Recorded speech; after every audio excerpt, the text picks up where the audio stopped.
One would think that after snow and freezing temperatures, your crop would be in pretty poor shape.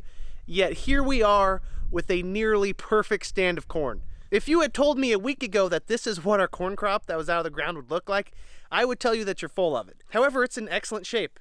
Maybe we found a new recipe to growing high-yielding corn. Just treat it like crap. Put the fear of God in it.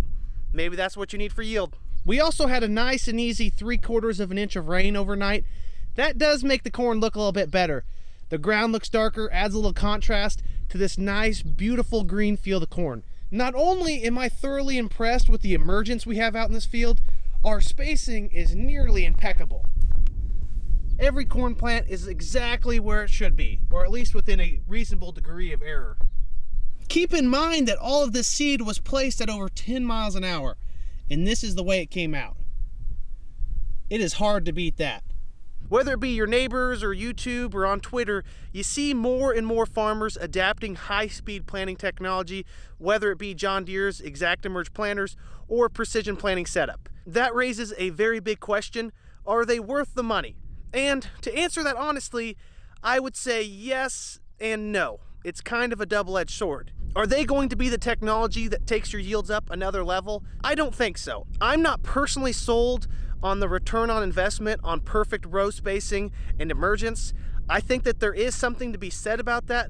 Whether or not it pays for the planter, that's a whole nother question. What I do think these systems offer though, and what they've always been about, is increasing your raw efficiency on the farm. It is hard to argue though that having a planting system that is capable of planting at very high speeds does not have some kind of significant value to all farming operations, especially those who have a lot of acres to cover. These high-tech planters are capable of planting 75 to even 100% more than their same size width counterparts without that technology. Not to mention the ground you cover, that allows you to save on equipment costs and depreciation and manpower. You may have to make an investment in bigger field cultivators just to keep up with the planter, but it's a trade-off. I received a little bit of flack on my video where I talked about planting corn at 10 plus miles an hour.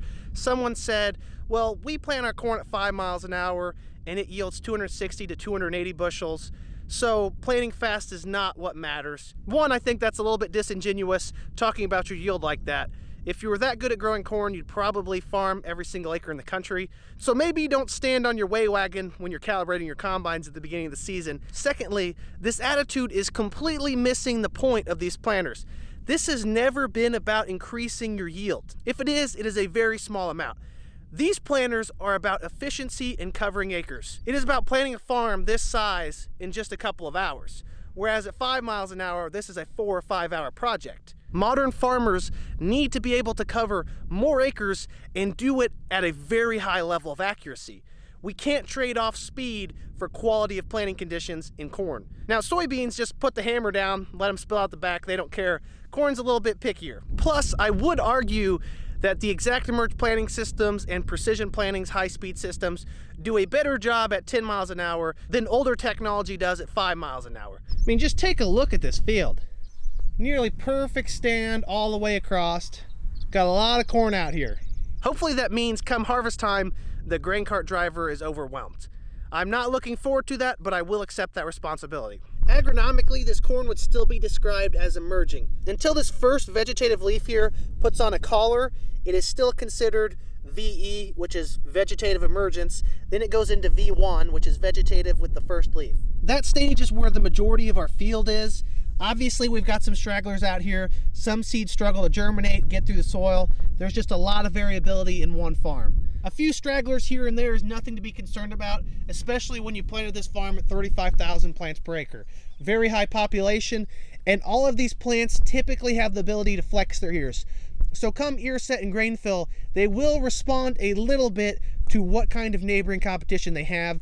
If there's added sunlight in an area from a lack of a plant, well, they'll have the ability to put on a little bit of an ear. This property is very useful to a small degree. Once you run into larger issues with stand count or overcrowding of seeds, then it does not have the ability to compensate, unlike soybeans where they'll just adjust to about anything. I'll make sure and keep you all updated all season long on the status of our corn and our soybeans. We're gonna hop over and look at a soybean field real quick. It never fails when you trek out into a field, you find some piece of junk out there and you wonder, how in the world did this get out here? Unfortunately, if you don't recognize the part, it's kind of hard to diagnose because we've been farming this ground for over 174 seasons. Could be a lot of history in this piece of metal. We'll just throw that with all of our other equipment that has no purpose. A nicer way of saying junk, except for the corn heads. They have purpose. Although they probably don't enjoy being stored with all this other stuff. Quick change of plans. Griffin from Burris is coming to pick up the seed boxes for those Don Mario beans. Unlike the bulk bags that Asgrow gives us for soybeans, the Pro boxes for both corn and soybeans have to be returned. The seed companies actually have a pretty significant investment in these boxes. I don't know the exact price of them per se because we don't ever have to pay for them, we just return them. But they're not cheap. I want to say they're maybe $1,000. Some of you may know the seed industry better than I do. I have no clue what the actual cost of these are. Here's what he's coming for right here. Burris boxes, 3 of them. He may actually want these boxes disassembled. I'll wait for him to show up and tell me what he wants to do. These levers come undone, and then the top of the box flips over and it'll slide all the way down to the bottom, essentially reducing the height in half. Not my decision to make.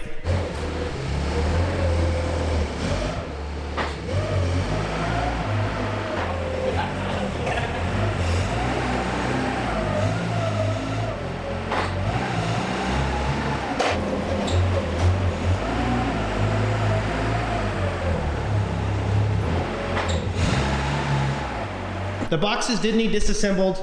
We finished up our job. As opposed to having the semi back up here to the barn, I just loaded them on the road. Since we had all of that rain, the yard is a little bit spongy. And if there's one thing I've learned, you can destroy a lot of things here on the farm, but Dad's yard is one you probably want to avoid. Unfortunately, I and other seed dealers have learned that the hard way. Now all we've got left is a few loose bags of corn and beans, these Bex boxes that had those $39.95 XF soybeans, and then this Pro box that had AgriGold seed corn.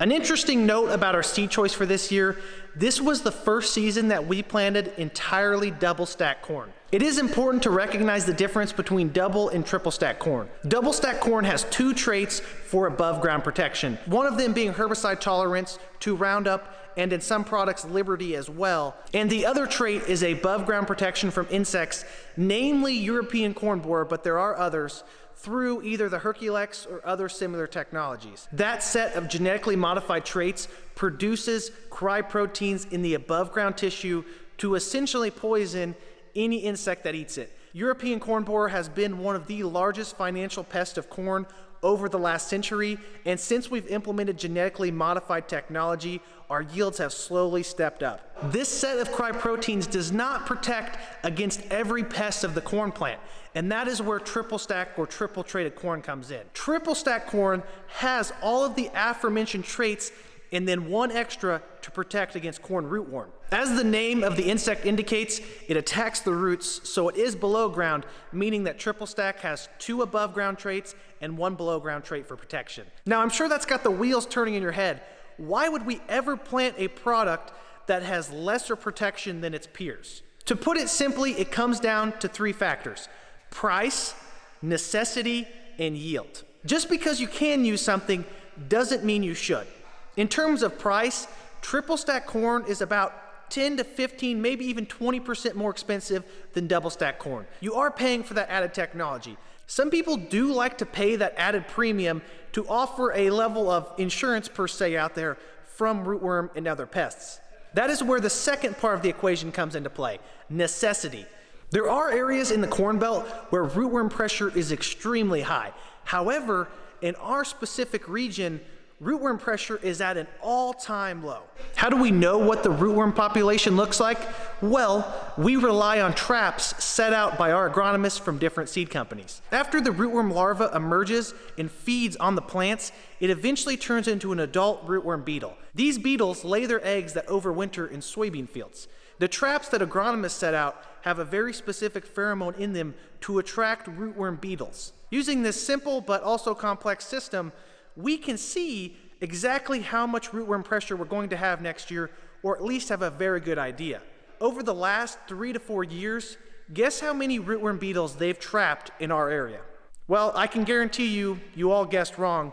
The answer, 0. 0 rootworm beetles. What does that mean? Theoretically, Not a single rootworm out in our cornfields. Even with this data, you could still consider our decision a gamble. There's a lot of variability in the environment, and who knows, somehow something could have gone wrong, and we could see some rootworm pressure. That data is good enough for us to sleep at night, and we haven't had any problems yet. Like I said though, there are a lot of areas in the Corn Belt where you cannot get away with this. I would definitely check to see if your local agronomist had any rootworm traps out to make that decision for the upcoming season. The last part of the equation is yield. We have to analyze yield in two ways: the top-end genetic potential of those plants and the amount we stand to lose if we had a rootworm infestation. When a cornfield is overtaken by a large quantity of rootworms, it is very ugly. We're talking plants on the ground, horrible standability, terrible harvesting conditions, and a major impact in yield, if not a loss of a significant portion of your crop. In that scenario, that third added trait pays for itself every single day of the week. Fun fact for you, the USDA claims that rootworm causes over $1 billion in financial damage a year to our crops. That is quite a bit of money. On the opposite side of the coin, let's look at the scenario in which you have no rootworm and you're wanting the highest top-end yield potential. Some seed experts will say that adding that third trait for rootworm protection is very cumbersome on the genetics of your corn. Basically, it negatively impacts the vigor and agronomic prowess of those plants. Now, some companies, Bayer being one of them, will probably disagree with that claim, but I have heard from numerous people that double stack corn has a higher top-end yield potential and does respond to stress much better. If that is in fact the case, that 15 to 20% insurance that you're paying just for that triple stack corn may cost you a heck of a lot more than just that. You should probably take that claim with a grain of salt. I am not an expert, I don't have a PhD in the topic, so it could be true, it could not be true. I've just heard that from numerous different sources within the seed industry. It may or may not be accurate. Corteva and Pioneer worked around this problem by creating their Chrome lineup of corn. Chrome is their new and improved triple stack process. I've heard it coined before, triple stack light. It's supposed to be the best of both worlds. You can have your cake and you can eat it too. Rootworm protection without a loss in top-end yield and agronomic performance. Bayer claims that their triple stack corn is as good as it gets though. Pioneer says that Chrome is the next big thing. I really have no skin in the game. I'm not paid by any of these seed companies. I'm just telling you how it is. All of this together though is why we're planting every single unit of double stack corn. We save money on seed, we don't have the insect pressure, and we want the highest top-end yield potential possible. And the way things are going this season, we may need it. It's lining up to be a good year. While we're on the subject of genetically modified crops, let's talk a little bit more about our corn seed. Someone had a question in one of the previous videos asking why there are different colors of seed treatment for our corn. The first difference you're going to notice for the majority of the seed is just a different color between different companies. They all like to use their own special color to diversify them from their competition. It's kind of irrelevant what color it is at the end of the day, but it is easy to identify which seed goes to what company. Red, orange, blue, purple, whatever color on the palette they decide isn't really that important. What's important though are those few seeds mixed in with the rest of the colors that is different. That small percentage of seed that is a different color and is mixed in with all of that other seed is the Refuge Corn. I explained the purpose of this last year, so for all of you who've been here for that long, I'm sorry, but I am going to repeat it for the new people. Refuge seed is untreated or conventional corn mixed in with all of the genetically modified corn. This seed serves as a counter tactic to prevent or postpone genetic resistance from all the target insects. As our technology advances, we are improving the effectiveness of every product. This is both good and bad. It's good because it's doing its job, but by doing its job, it's also creating a longer-term problem. On one end of the spectrum, we have a genetic pool of very weak and susceptible insects. On the other end of the spectrum, we may have a bunch of those same insects that are either naturally resistant, have mutated, or have adapted to these traits, essentially making them protected from what we need to protect our own crops. Typically, there are very few insects over here on the side where they're relatively safe from these products, and there's a lot more that are susceptible. As we keep using them though, we eliminate most of these insects that are susceptible to our products. Eventually, we start to tip that scale over and increase the relative portion of insects that have a natural or adapted resistance to our traits. This is where Refuge Corn comes in. It is essentially a Trojan horse of genetic material. Because Refuge Corn is conventional, non-treated corn, susceptible pests can feast on that crop and complete their life cycle without dying. This very simple but ingenious system allows us to keep that gene pool flush with genetics that are susceptible to our Bt proteins. That way, even if we do develop resistant populations, hopefully they interbreed with their susceptible counterparts and create another susceptible offspring. This practice has been used for over 2 decades at this point, and it allows us to extend the effective lifespan of our GMO products, especially in regards to insect protection. It is a completely different conversation when we try to relate this to herbicides. We do have resistant weeds, but we can't really incorporate susceptible genes into that gene pool. It is much harder to do because weeds do not travel that far. Insects move miles, if not hundreds of miles during their life. Weeds move maybe 10 feet at best in terms of pollination. So I hope that answers your question about the different colors of seed. It's simple yet complicated. Oh man, I think my jaw's gonna be sore. That was a mouthful of speaking. Between being done with planting and all the rain we've gotten, there's not much to do other than talk. Let's see how our soybeans are faring. I can tell you without even looking at the soybeans that they are doing better than this guy. Rough day, huh? The soybeans are about in as good of shape as the corn was.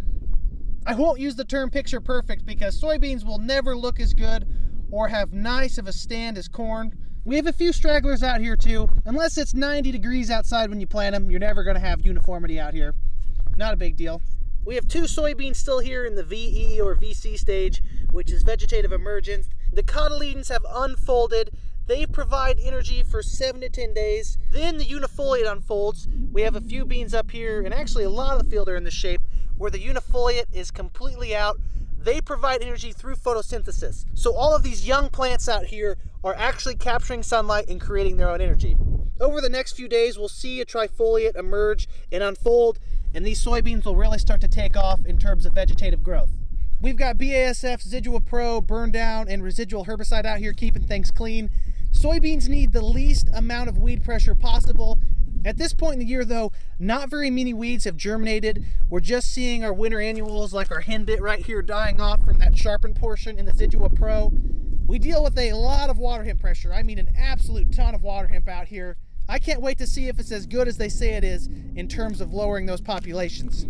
I don't know about you all, but I think a freshly emerged field of corn looks better than a freshly emerged field of soybeans. But come July, maybe August, I prefer the look of a nice field of soybeans blowing in the wind. Plus I'm in charge of our soybeans, so I am a little bit biased. Since it's wet and we're still kind of riding that wave of post-planting season bliss, I think we're gonna end the video there. If there is anything that you all want to see this growing season as we go into summer, just let me know in the comments below or on a future video. I would really like to provide some more content that shows not only what happens on our farm, but possibly in other areas of the agriculture industry. Maybe tour some seed facilities, chemical facilities, all of the different parts of the machine that feeds the world. Make sure you let me know. I'll catch you all in the next episode. Like the video if you enjoyed it, subscribe if you want to see more, and comment down below if you have any questions. You know I love to talk about farming. Have a great day, everyone. Peace!